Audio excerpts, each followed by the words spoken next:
penangkal ilmu hitam atau penolak bala. Saya merinding pas baca artikel, sama sekarang juga mau bahas juga merinding. Lanjut nggak nih ya? Lanjut lah ya. Akan kita bahas, tapi bumper dulu ya.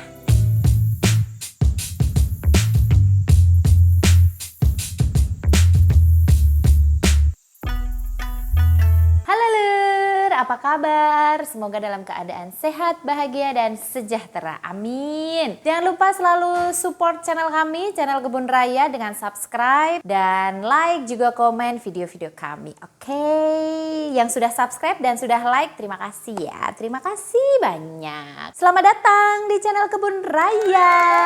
Yeay.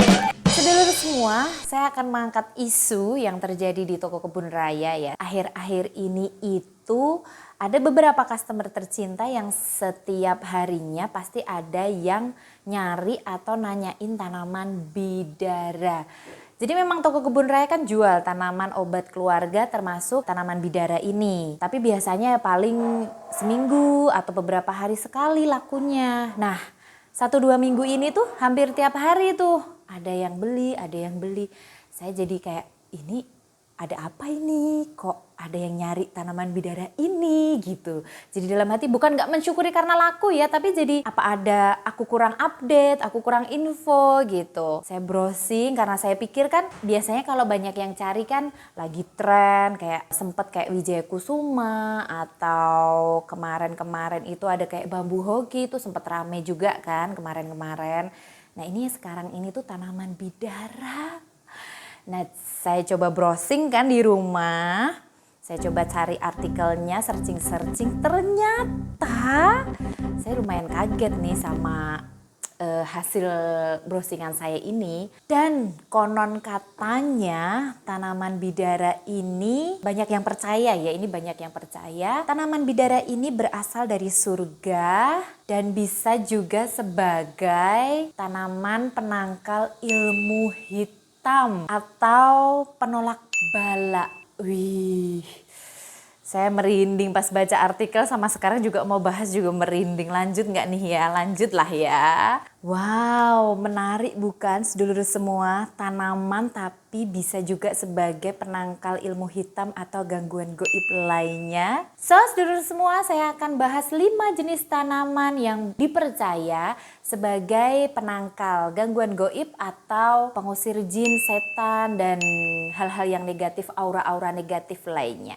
Tapi sebelum ke 5 jenis tanaman ini, sebagai catatan atau sebagai disclaimer ya, bahwa tanaman yang akan kita bahas ini hanya sebagai tanaman, hanya sebagai media. Untuk masalah bisa mengusir atau tidaknya kami serahkan kepada sedulur semua ya. Tapi yang jelas kalau dari saya, tetap kita harus percaya kepada Yang Maha Kuasa. Kita harus rajin-rajin berdoa agar kita terlindung dari hal-hal yang buruk, hal-hal negatif. Itu utamanya itu. Kalau tanaman-tanamannya itu hanya sebagai media, oke? Tanaman pengusir jin yang pertama yang sudah saya sebutkan di awal tadi yaitu tanaman bidara, pohon bidara. Bagi pemeluk agama Islam, pohon bidara ini dipercaya berasal dari surga. Sehingga pohon bidara ini memiliki khasiat goib. Tak heran apabila kemudian beberapa orang, banyak orang juga yang percaya bahwa pohon bidara ini bisa mengusir gangguan goib seperti teluh atau santet. Yang ingin memulai menanam pohon bidara ini tentu saya akan sharing cara merawatnya. Karena begitu kita akan menanam pohon apapun itu kita harus rajin merawatnya juga. Untuk pohon bidara ini ditanamnya di luar ya. Jadi karena ini bisa besar, bisa tinggi, siapkan lahan yang agak luas. Jadi kalau misalkan sedulur semua ingin menanamnya agak berderet, space-nya agak lebar. Jadi dari tanaman bidara satu ke bidara yang lainnya space-nya agak lebar karena nanti akan bisa tinggi dan membesar gitu. Dan harus terkena sinar matahari cukup. Jangan di bawah pohon apa atau tertutupi apa gitu. Misalnya tertutupi atap yang bening, benar-benar yang di luar yang kena sinar matahari cukup. Karena kalau enggak terkena sinar matahari cukup, tanamannya kurang bagus, nanti daunnya cepat rontok. Untuk penyiramannya itu jangan sering-sering, dia tidak terlalu suka air. Penyiramannya sedulur semua bisa bergantung pada cuaca. Jadi kalau pas lagi sering hujan ya udah biarin kena hujan aja. Tapi kalau misalkan udah seminggu 2 minggu tidak hujan, maka harus tetap kita siram tanamannya. Tanaman yang memiliki manfaat sebagai pengusir jin yang kedua. Ini tanaman populer di kalangan ibu-ibu. Kenapa? Karena ini adalah pohon kelor. Saya suka banget tuh pohon kelor, daunnya kalau dibikin sop ya. Pohon kelor yang memiliki aroma yang sangat khas. Kalau saudara semua sudah tahu ya, ini daunnya tuh memang ada bau khasnya. Sayangnya bau khas dan menyengat itu tadi banyak beberapa orang yang kurang suka. Tapi malah di situ poinnya, bau yang menyengat itu tadi bisa menghindarkan atau mencegah gangguan-gangguan mistis. Ternyata dipercaya juga untuk memusnahkan atau melemahkan ilmu hitam yang dikirim ke alamat rumah kita. Wah, keren banget ya. Dan untuk perawatannya saudara semua, apabila pengen menanamnya pohon kelor ini, karena bisa buat masak ya. Jadi selain dipercaya untuk manfaat yang melemahkan atau meredam gangguan mistis, bisa mengusir gangguan-gangguan mistis lain, itu ternyata bisa juga dimasakkan. Jadi nggak ada salahnya kalau kita nanam. Pas sebelum kita nanam, kita harus siapin lahan yang terkena sinar matahari itu minimal 6 jam. Jadi nggak apa-apa kalau misalkan di teras yang tertutup atap, tapi harus diperhitungkan juga. Misalkan di pinggiran tembok rumah kita cuma kena mataharinya dari jam 7 sampai jam 10, itu jangan. Karena itu nggak bagus. Jadi minimal harus 6 jam itu kena matahari terus. Terus kemudian ditanamnya di dekat sumber air, tapi tidak berlebihan. Jadi bukan sumber air yang langsung becek gitu, tapi ya sering-sering disiram aja gitu. Tanaman yang ketiga yaitu pohon tebu ireng.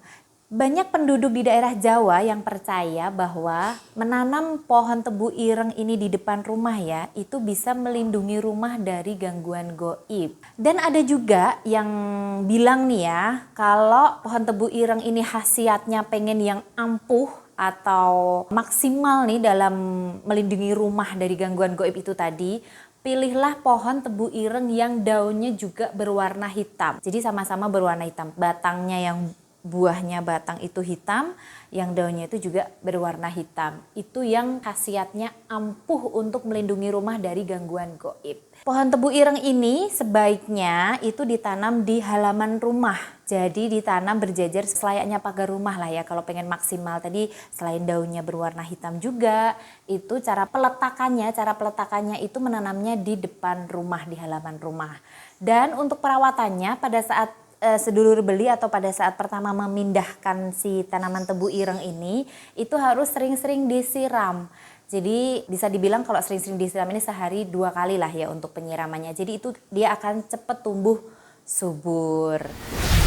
Tanaman yang keempat, sedulur semua pasti sudah banyak yang tahu ya. Ini adalah tanaman bambu kuning. Padahal kalau ingat waktu saya masih kecil ya, waktu SD lah ya, pohon bambu atau istilah Jawanya itu dapuran pring, rimbunan pohon bambu itu tuh tempat bersarangnya, aku nyebutin ini takut, bersarangnya wewe gombel. Ternyata pohon bambu kuning ini sebaliknya. Bambu kuning yang cantik ini karena kan batangnya kuning gitu ya, jadi bisa jadi pagar gitu kan. Bambu kuning yang sangat cantik ini ternyata bisa untuk mengusir jin. Jadi bukan tempat sarangnya ya. Kalau bambu kuning ini bisa untuk mengusir jin dan juga gangguan goib lainnya. Dan hal menarik lainnya nih ya, sedulur semua, pohon bambu kuning ini bisa mencegah niat jahat dari orang asing yang ingin mencelakakan rumah kita. Jadi seperti mencuri atau merampok. Nah, pohon bambu kuning ini bisa mencegah niat jahat orang asing itu. Luar biasa. Dan untuk perawatannya ya sedulur semua, bambu kuning ini seperti yang tebu ireng tadi, peletakannya bagusnya itu dijadikan pagar di pembatas-pembatas rumah, dikelilingi gitu juga bagus sebagai hiasan untuk mempercantik pagar. Dan ini harus ditanam di bawah sinar matahari langsung. Jadi jangan di bawah atap, jangan terkena halangan pohon yang lebih tinggi dari bambu kuning lainnya. Dia harus terkena sinar matahari langsung. Dan untuk penyiramannya itu seminggu bisa 2 atau 3 kali. Jadi tidak terlalu sering, tapi jangan seminggu sekali juga, itu nanti akan jadi cepat kuning. Jadi misalkan gampangnya lagi mungkin 2 hari sekali atau 3 hari sekali harus disiram sampai benar-benar kenyang. Dan tanaman yang terakhir nih sedulur semua, ini saya nggak nyangka banget sih tanaman yang kelima ini. Ternyata bisa toh untuk mengusir gangguan goib nih, adalah tanaman kaktus. Jadi tanaman kaktus itu ada macam-macam ya, ada yang mini, ada yang besar, ukurannya macam-macam dan bisa ditanam di dalam ruangan, bisa juga ditanam di luar ruangan. Tanaman ini konon katanya dipercaya untuk mengusir gangguan goib dan menangkal santet. Wih, keren banget. Padahal kalau yang saya tahu ya selama ini, tanaman kaktus ini itu sebagai penarik rezeki. Itu sudah lama lah, ada beberapa customer yang memberitahu, ini loh Mbak, percaya nggak percaya, ternyata memelihara kaktus di rumah itu bisa menarik rezeki. Ternyata selain menarik rezeki, dia juga bisa untuk melindungi kita dari gangguan-gangguan mistis. Tentunya untuk cara merawatnya sangat-sangat mudah ya, namanya juga kaktus. Ini kaktus itu tidak suka air, sangat tidak suka air.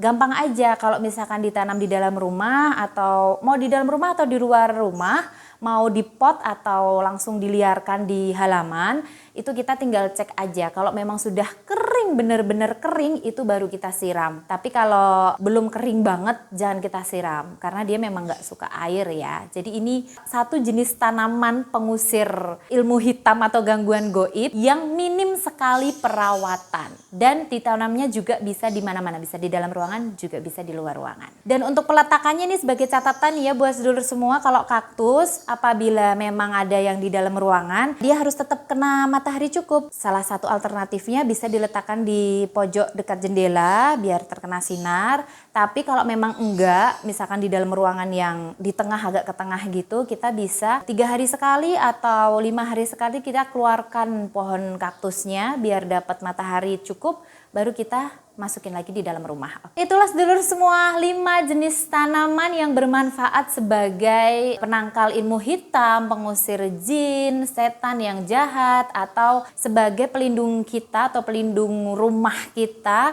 dari gangguan-gangguan goib, dari aura-aura negatif. Bagaimana sedulur semua?